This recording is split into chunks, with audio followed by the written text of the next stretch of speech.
সবাইকে।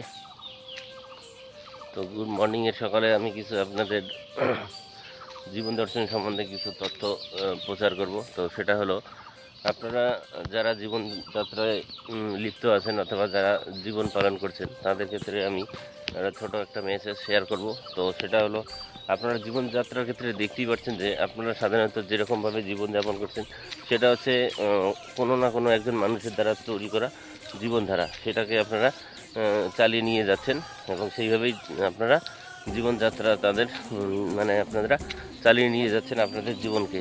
তো আমি আপনাদের উদ্দেশ্যে একটা কথাই বলবো, যদি আপনার জীবনে ক্রিয়েটিভ মানে কি, আপনার নতুন জীবনধারা যদি আপনি ক্রিয়েট করতে না পারেন, তো আপনার এই প্রচলিত একটা জীবনযাত্রা চালিয়ে নিয়ে যাওয়া সেটা একটা নামমাত্র জীবন, সেটা আসলে কোনো জীবন নয়। কারণ প্রতিটা মানুষের জীবন, প্রতিটা মানুষের ক্রিয়েটিভ আলাদা আলাদা হওয়া উচিত। আর সেটা এই কারণেই প্রতিটা মানুষের ফেস আর একটা মানুষের ফেসের সাথে পুরোটাই আলাদা। তো আমার বলার উদ্দেশ্য একটাই, যেহেতু প্রতিটা মানুষের ফেস ও প্রতিটা মানুষের আচার ব্যবহার আলাদা, তো সেক্ষেত্রে প্রতিটা মানুষের জীবনের ক্রিয়েটিভ অবশ্যই আলাদা হওয়া উচিত। ওই মানুষের পুরনো জীবন দর্শনের মাধ্যমে আপনার জীবনকে চালনা করা, সেটা একটা অন্যকে কপি করাই মাত্র।